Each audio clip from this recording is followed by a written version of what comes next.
and the first verse. These are the sermons Moses preached to all Israel when they were east of the Jordan River in the Arabah wilderness, opposite Suf in the vicinity of Paran, Tophel, Laban, Hazeroth, and Dizahab. It takes 11 days to travel from Horeb to Kadesh Barnea, following the Mount Seir route.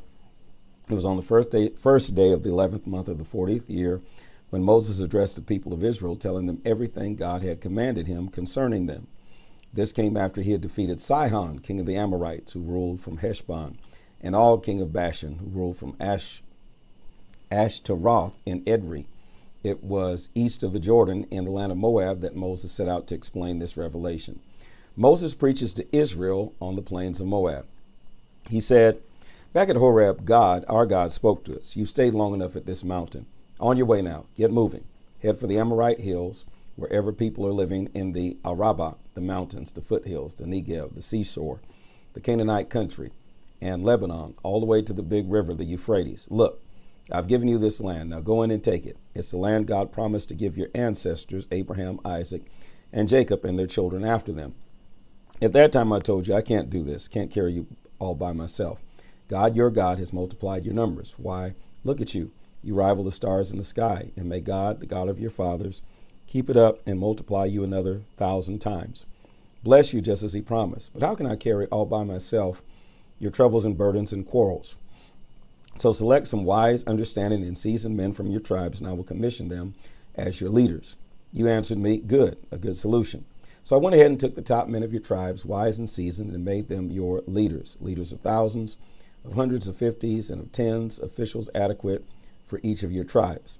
At the same time, I gave you orders to your judges. Listen carefully to complaints and accusations between your fellow Israelites. Judge fairly between each person and his fellow or foreigner. Don't play favorites. Treat the little and the big alike. Listen carefully to each. Don't be impressed by big names. This is God's judgment you're dealing with. Hard cases you can bring to me, I'll deal with them. I issued orders to you at that time regarding everything you would have to deal with. Then we set out from Horeb and headed for the Amorite hill country, going through that huge and frightening wilderness that you've had more than an eyeful of by now, all under the command of God, our God, and finally arrived at Kadesh Barnea. There I told you, you've made it to the Amorite hill country that God, our God, has given us. Look, God, your God, has placed this land as a gift before you.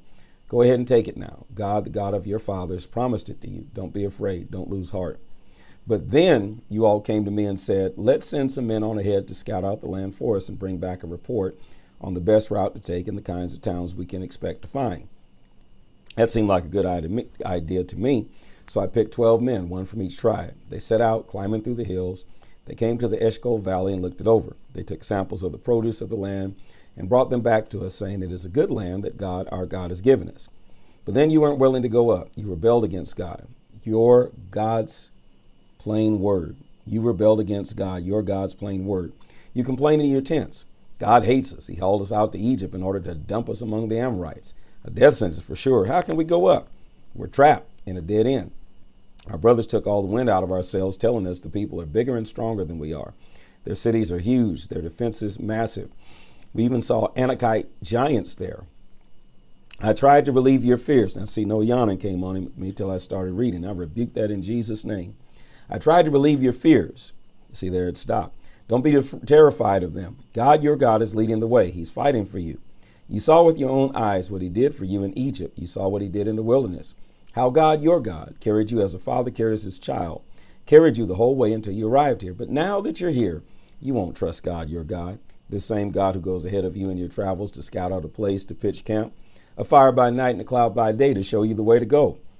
When God heard what you said, he exploded in anger. He swore, not a single person in this evil generation is going to get so much as look at the good land that I promised to give to your parents. Not one, except for Caleb, son of Jephunneh. He'll see it. I'll give him and his descendants the land he walked on because he was all for following God, heart and soul. But I also got it because of you, God's anger spilled over onto me. No, that was your fault, Moses. You can't blame people for that now. That's you. You lost your temper. He said, you aren't getting in either. Your assistant, Joshua, son of Nun, will go in. Build up his courage. He's the one who will claim the inheritance for Israel. And your babies of whom you said, they'll be grabbed for plunder. And all these little kids who right now don't even know right from wrong, they'll get in. I'll give it to them. Yes, they'll be the new owners, but not you. Turn around and head back into the wilderness, following the route to the Red Sea. You spoke up. We sinned against God. We'll go up and fight, following all the orders that God, our God, has commanded. You took your weapons and dressed for battle. You thought it would be so easy going into those hills. But God told me, tell them, don't do it. Don't go up to fight.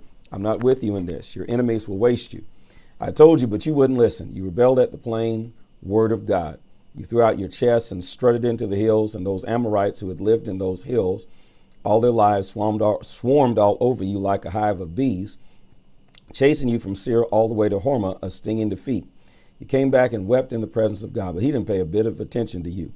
God didn't give you the time of day.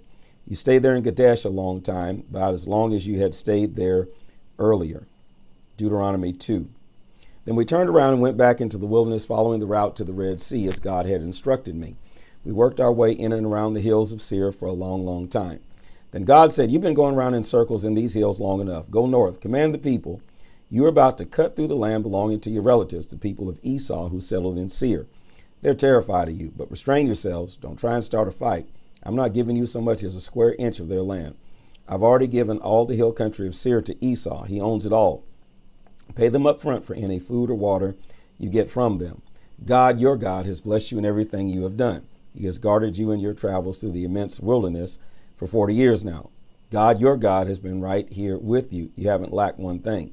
So we detoured around our brothers, the people of Esau who live in Seir, avoiding the Arabah road that comes up from Elath and Ezion Geber. Instead, we used the road through the wilderness of Moab. God told me, don't try to pick a fight with the Moabites. I'm not giving you any of their land. I've given ownership of Ar to the people of Lot. The Emites, the word means monsters, used to live there. Mobs of hulking giants like Anakites. Along with the Anakites, they were lumped in with the Rephites. The word means ghosts. Monsters and ghosts. But in Moab, they were called Emites. Horites also used to live in Seir, but the descendants of Esau took over and destroyed them, the same as Israel did in the land God gave them to possess. God said, it's time now to cross the brook Zered. So we crossed the brook Zered. It took us 38 years to get from Kadesh Barnea to brook Zered. That's how long it took for the entire generation of soldiers from the camp to die off, as God had sworn they would. God was relentless against them until the last one was gone from the camp. When the last of these soldiers had died, God said to me, this is the day you cut across the territory of Moab at Ar. When you approach the people of Ammon, don't try and pick a fight with them, because I'm not giving you any of the land of the people of Ammon for yourselves. I've already given it to the people of Lot. It is also considered to have once been the land of the Rephites. Rephites lived there long ago. The Ammonites called them the Zamzumites, or the word means barbarians, and that sounds like barbarians. Zamzumites. They call them Zamzumites. Huge mobs of them, giants like the Anakites. God destroyed them, and the Ammonites moved in and took over. It was the same with the people of Esau who lived in Seir. God got rid of the Horites who lived there earlier, and they moved and took over, as you can see. Regarding the Avites who lived in the villages as far as Gaza, the Caphtorites who came from Caphtor, which is another word for Crete, wiped them out and moved in. On your feet now, get started. Cross the brook Arnon. Look, here's Sihon, king of Heshbon, and his land. I'm handing it over to you. It's all yours. Go ahead, take it. Go to war with him. Before the day is out, I'll make sure that all the people around here are thoroughly terrified. Rumors of you are going to spread like wildfire. They'll totally panic. From the wilderness of Kedemoth, I sent messengers to Sihon, king of Heshbon. They carried a friendly message. Let me cross through your land on the highway. I'll stay right on the highway. I won't trespass right or left. I'll pay you for any food or water we might need. Let me walk through. The people of Esau who live in Seir and the Moabites who live in Ar did this, helping me on the way until I can cross the Jordan and enter the land that God, our God, has given us. But Sihon, king of Heshbon, wouldn't let us cross his land. God, your God, turned his spirit mean and his heart hard so he could hand him over to you, as you can see that he has done. So God made him mean. Then God said, look, I've got the ball rolling. Sihon and his land are soon yours. Go ahead, take it. It's practically yours. He made him mean. Wow. So Sihon, that's interesting. So Sihon and his entire army confronted us in battle at Jahaz. God handed him, his sons, and his entire army over to us, and we utterly crushed them. While we were at it, we captured all his towns and totally destroyed them, a holy destruction. men, women, and children, no survivors. We took the livestock and the plunder from the towns we had captured and carried them off for ourselves. From Arior on the edge of the brook Arnon and the town in the gorge as far as Gilead, not a single town proved too much for us. God, our God, gave us every last one of them to us. The only land you didn't take, obeying God's command, was the land of the people of Ammon, the land along the Jabbok and around the cities in the hills. Deuteronomy chapter 3. Then we turned north and took the road to Bashan. Og, king of Bashan, he and all his people came out to meet us in battle at Edrei. God said to me, don't be afraid of him. I'm turning him over to you, along with his whole army and his land. Treat him the way you treated Sihon, king of the Amorites, who ruled from Heshbon. So God, our God, also handed Og, king of Bashan, over to us, Og and all his people, and we utterly crushed them. Again, no survivors. At the same time, we took all his cities. There wasn't one of the 60 cities that we didn't take. The whole region of Argob, Og's kingdom, and Bashan. All these cities were fortress cities with high walls and barred gates. There were also numerous unwalled villages. We totally destroyed them, a holy destruction.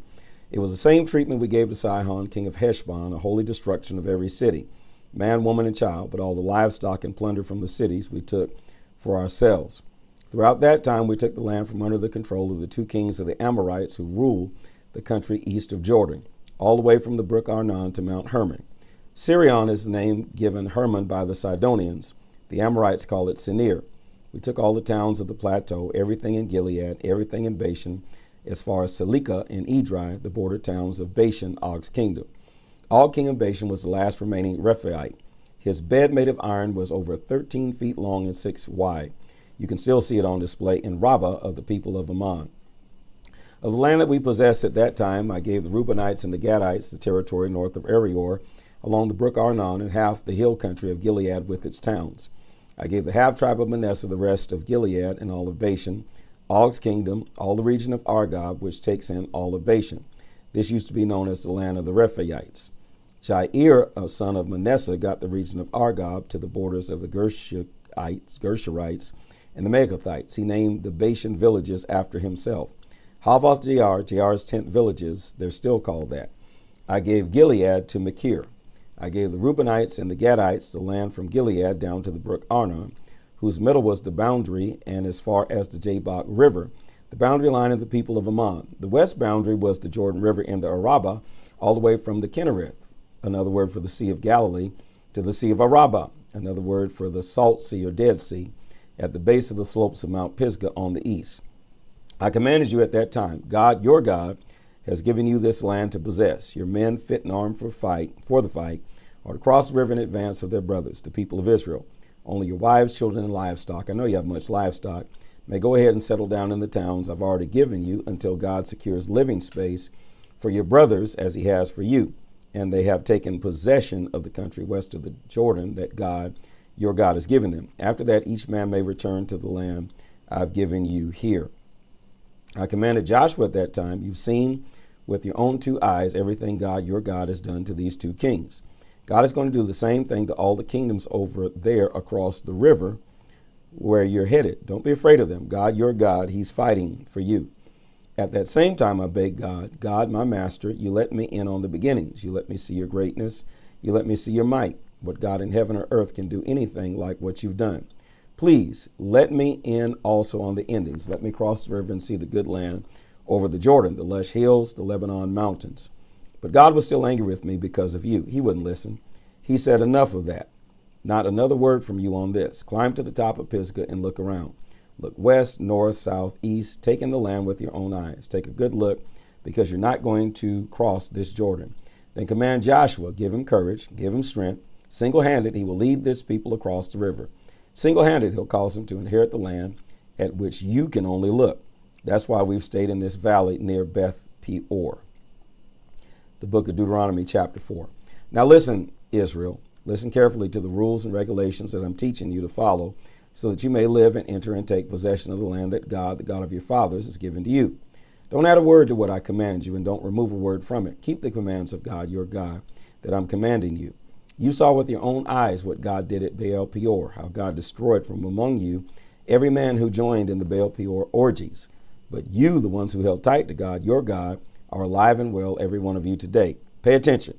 I'm teaching you the rules and regulations that God commanded me so that you may live by them in the land you are entering to take up ownership. Keep them, practice them. You'll become wise and understanding. When people hear and see what's going on, they'll say, what a great nation. So wise, so understanding. We've never seen anything like it. Yes, what other great nation has gods that are intimate with them the way our God is with us, always ready to listen to us?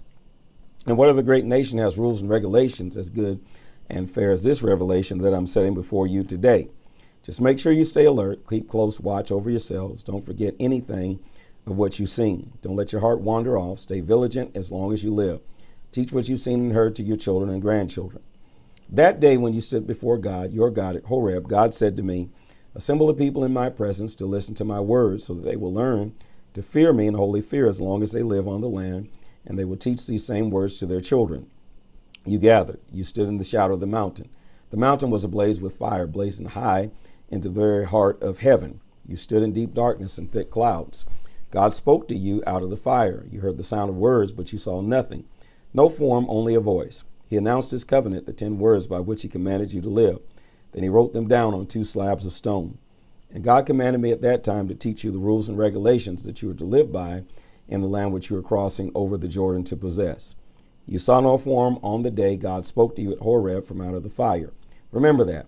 Carefully guard yourselves so that you don't turn corrupt and make a form, a carving, a figure that looks like male or female or looks like a prowling animal or a flying bird or a slithering snake or a fish in the stream. Also, carefully guard yourselves so that you don't look up into the skies and see the sun and moon and stars, all the constellations of the skies, and be seduced into worshiping and serving them. God set them out for everybody's benefit everywhere, but you, God took you right out of the iron furnace, out of Egypt, to become the people of his inheritance, and that's what you are on this very day. But God was angry with me because of you and the things you said. Moses, now, come on now, quit putting that on the people. He swore that I'd never cross the Jordan, never get to enter the land that God, your God, is giving you as an inheritance. This means I'm going to die here. I'm not crossing the Jordan, but you will cross. You'll possess the good land. So stay alert. Don't for a minute forget the covenant which God, your God, made with you. And don't take up with any carved images, no forms of any kind. God, your God, issued clear commands on that. God, your God, is not to be trifled with. He's a consuming fire, a jealous God. When the time comes that you have children and grandchildren, put on years and start taking things for granted. If you then become corrupt and make carved images, no matter what their form, by doing what is sheer evil in God's eyes and provoking his anger, I can tell you right now, with heaven and earth as witnesses, that it will be all over for you. You'll be kicked off the land that you're about to cross over the Jordan to possess. Believe me, you'll have a very short stay here. You'll be ruined, completely ruined. God will scatter you far and wide. A few of you will survive here and there in the nations where God will drive you. There you can worship your homemade gods to your heart's content, your wonderful gods of wood and stone that can't see or hear or eat or smell. But even there, if you seek God, your God, you'll be able to find him if you're serious looking for him with your whole heart and soul. When trouble comes and all these awful things happen to you in future days, you will come back to God, your God, and listen obediently to what he says. God, your God, is above all a compassionate God. In the end, he will not abandon you. He won't bring you to ruin. He won't forget the covenant with your ancestors, which he swore to them. Ask questions. Find out what's been going on all these years before you were born. From the day God created man and woman on this earth, and from the horizon in the east to the horizon in the west. As far back as you can imagine, as far away as you can imagine, has as great a thing as this ever happened? Has anyone ever heard of such a thing? Has the people ever heard, as you did, a God speaking out of the middle of the fire and lived to tell the story? Or has a God ever tried to select for himself a nation from within a nation using trials, miracles, and war, putting his strong hand in, reaching his long arm out? A spectacle, awesome and staggering, the way God, your God, did it for you in Egypt while you stood right there and watched. You were shown all this so that you would know that God is, well, God. He's the only God there is. He's it. He's made it possible for you to hear his voice out of heaven to discipline you. Down on earth, he showed you the big fire, and again you heard his words. This time out of the fire. He loved your ancestors and chose to work with their children. He personally and powerfully brought you out of Egypt in order to displace bigger and stronger and older nations with you, bringing you out and turning the land over to you as an inheritance. And now it's happening this very day. Know this well then. Take it to heart right now. God is in heaven above. God is on earth below. He's the only God there is. Obediently live by his rules and commands which I'm giving you today, so that you'll live well and your children after you. Oh, you'll live a long time in the land that God, your God, is giving you. Then Moses set aside 3 towns in the country on the east of the Jordan, to which someone who had intentionally killed a person could flee and find refuge. Wow, that's really changing the subject. If the murder was intentional and there was no history of bad blood, the murderer could flee to one of these cities and save his life. Bees in the wilderness, on the tableland for the Reubenites, Ramoth and Gilead for the Gadites, and Golan and Bashan for the Manassites. This is the revelation that Moses presented to the people of God. These are the testimonies, the rules, and regulations Moses spoke to the people of Israel after the exodus from Egypt and arrival on the east side of the Jordan in the valley near Beth Peor. It was the country of Sihon, king of the Amorites, who ruled from Heshbon. Moses and the people of Israel fought and beat him after they left Egypt and took his land. They also took the land of Og, king of Bashan. The 2 Amorite kings held the country on the east of the Jordan from Ariar on the bank of the brook Arnon, as far north as Mount Sion, that is Mount Hermon, all the Arabah plain east of the Jordan, and as far south as the Sea of Arabah, another word for the Dead Sea, beneath the slopes of Mount Pisgah. Deuteronomy chapter 5, Moses teaches Israel on the plains of Moab. Moses called all Israel together. He said to them, "Attention, Israel. Listen obediently to the rules and regulations I'm delivering to your listening ears today. Learn them, live them." That's a good theme. Learn them, live them. I like that. I'll read it again. Learn them, live them. Listen obediently, learn them, live them. God, our God, made a covenant with us at Horeb. God didn't just make this covenant with our parents. He made it with us also, with all of us who are alive right now. God spoke to you personally out of the fire on the mountain. At the time, I stood between God and you to tell you what God said. You were afraid. Remember the fire, and you wouldn't climb the mountain, he said. I'm God, your God, who brought you out of the land of Egypt, out of a house of slaves. No other gods, only me. No carved gods of any size, shape, or form, or anything whatever, whether things that fly or walk or swim. Don't bow down to them and don't serve them, because I am God, your God. And I'm a most jealous God. I hold parents responsible for any sins they pass on to their children, to the 3rd, and yes, even the 4th generation. But I'm lovingly loyal to the thousands who love me and keep my commandments. No using the name of God, your God, in curses or silly banter. God won't put up with the irreverent use of his name. No working on the Sabbath. Keep it holy, just as God, your God, commanded you. Work 6 days doing everything you have to do, but the 7th day is a Sabbath, a rest day. No work, not you, your son, your daughter, your servant, your maid, your ox, your donkey, or any of your animals, and not even the foreigner visiting your town. That way your servants and maids will get the same rest as you. Don't ever forget that you were slaves in Egypt, and God, your God, got you out of there in a powerful show of strength. That's why God, your God, commands you to observe the day of Sabbath rest. Respect your father and mother. God, your God, commands it. You'll have a long life. The land that God has given you will treat you well. No murder, no adultery, no stealing, no lies about your neighbor, no coveting your neighbor's wife, no lusting for his house, field, servant, maid, ox, or donkey either. Nothing that belongs to your neighbor. These are the words that God spoke to the whole congregation at the mountain. He spoke in a tremendous voice from the fire and cloud and dark mist, and that was it. No more words. Then he wrote them on 2 slabs of stone and gave them to me. As it turned out, when you heard the voice out of that dark cloud and saw the mountain on fire, you approached me, all the heads of your tribes and your leaders, and said, our God has revealed to us his glory and greatness. We've heard him speak from the fire today. We've seen that God can speak to humans and they can still live. But why risk it further? This huge fire will devour us if we stay around any longer. If we hear God's voice anymore, we'll die for sure. Has anyone ever known of anyone who has heard the voice of God the way we have and lived to tell the story? From now on, you go and listen to what God, your God, says, and then tell us what God tells you. We'll listen and we'll do it. God heard what you said to me and told me. I've heard what the people said to you. They're right. Good and true words, rather. What I wouldn't give if they'd always feel this way, continuing to revere me and always keep all my commands. They'd have a good life forever, they and their children. Go ahead and tell them to go home to their tents. But you stay here with me so I can tell you every commandment and all the rules and regulations that you must teach them so that they'll know how to live in the land that I'm giving them as their own. So be very careful to act exactly as God commands you. Don't veer off to the right or to the left. Walk straight down the road God commands so that you'll have a good life and live a long time in the land that you are about to possess. This is the word of the Lord.